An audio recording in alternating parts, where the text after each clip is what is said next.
안녕하세요, 여러분. 오늘은 좀 흥미롭기도 하고 또 논쟁도 아주 뜨거운 자료죠. 환단고기에 대해 한번 깊이 파고들어 볼까 합니다. 네, 안녕하세요. 저희가 함께 볼 자료는 환단고기 논쟁, 진실과 시각이라는 글에서 발췌한 내용인데요.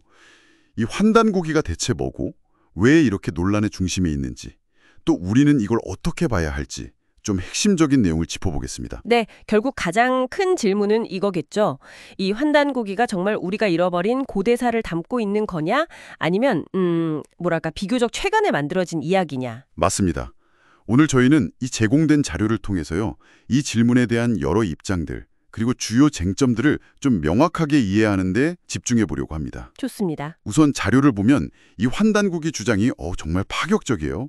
우리 역사가 무려 9,000년이다. 네, 9,000년. 그리고 환국, 배달국, 고조선으로 이어지는 거대한 제국이 있었다. 이런 이야기나 심지어 단군도 한 명이 아니라 47명이었다는 주장까지 있잖아요. 그렇죠. 기존 역사학계에서 이야기하는 것과는 상당히 거리가 있죠.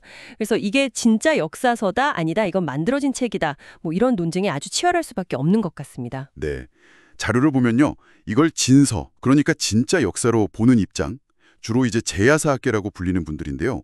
이분들은 이 책이 일제에 의해 왜곡되거나 축소된 우리 고대사를 복원하는 중요한 열쇠라고 주장을 하죠. 아, 특히 그 식민사관 극복이라는 맥락에서요? 네, 맞습니다. 일제 강점기 때 일본 학자들이 우리 역사를 좀 의도적으로 깎아내렸다는 비판이 있는데 그걸 바로잡아야 한다는 목소리가 큰 거죠. 그렇군요. 그런데 자료는 또 주류 학계, 그러니까 대학 강단에 계신 분들의 입장은 아주 다르다고 상정하고 있어요. 이쪽에서는 환단고기를 명백한 위서, 그러니까 후대에 만들어진 가짜 책으로 본다는 건데요. 네, 그 근거들이 좀 중요합니다. 자료에서 몇 가지를 제시하고 있는데 예를 들면 책 안에 문화, 국가, 평등, 헌법 같은 단어들이 등장한다는 거예요. 아, 그런 단어들이요? 그게 왜 문제가 되는 거죠? 이게 그 시대에 과연 쓰였을까 하는 거죠. 이런 개념이나 용어들은 사실 상당히 근대적인 거잖아요. 아, 그렇죠.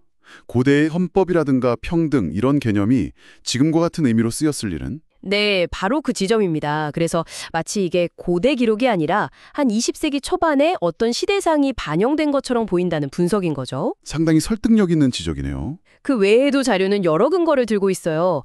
1979년에 이게 처음 공개되기 전까지 이 책을 봤다는 객관적인 기록이나 증언이 좀 부족하다. 원본이 없다. 이런 점도 있고요. 원본 부재, 그것도 크겠네요. 네. 그리고 한국이나 배달국 같은 거대 제국의 존재를 뒷받침할 만한 고고학적 증거가 아직 부족하다는 점.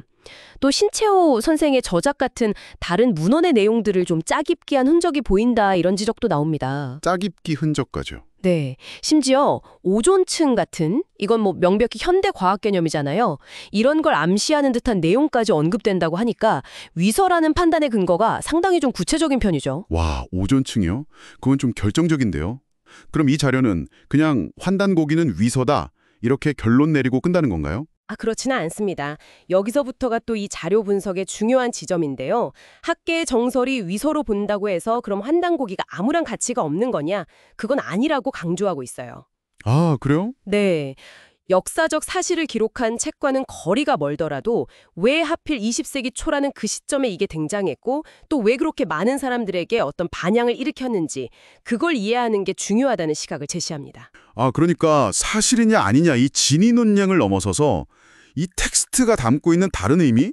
예를 들면 단지 사람들의 어떤 마음이나 열망 같은 걸 읽어내야 한다? 이런 말씀이시군요. 정확합니다. 자료는 환단고기를 근대의 민족주의적 열망이 담긴 서사로 해석할 필요가 있다고 제안해요. 한번 생각해 보세요. 그 일제강점기 그리고 그 이후에 분단까지 겪으면서 얼마나 우리 민족이 힘들었겠어요. 그렇죠. 자긍심의 상처도 많이 받았을 테고요. 네. 그런 상황 속에서 아주 웅장하고 자랑스러운 우리 고대사에 대한 갈망이 얼마나 컸겠냐는 거죠. 환단고기는 바로 그런 시대적인 아픔이나 염원을 반영하는 어떤 하나의 거울로서 의미를 가질 수 있다는 겁니다.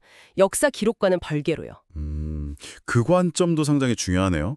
결국 중요한 건 감정에 휘둘리기보다는 이 자료가 보여주듯이 객관적인 근거를 좀 따져보고 비판적으로 접근하는 태도인 것 같습니다. 역사적인 사료하고 어떤 민족적인 서사를 좀 구분할 필요가 있다는 거겠죠. 맞습니다. 역사를 그냥 자긍심의 도구로만 볼 게 아니라 우리를 돌아보며 성찰의 계기로 삼아야 한다는 메시지로도 읽을 수 있겠고요. 네.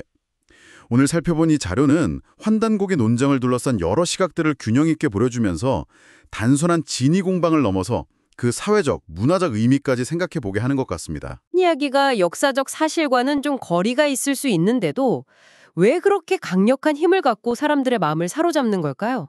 아, 흥미로운 질문이네요. 네.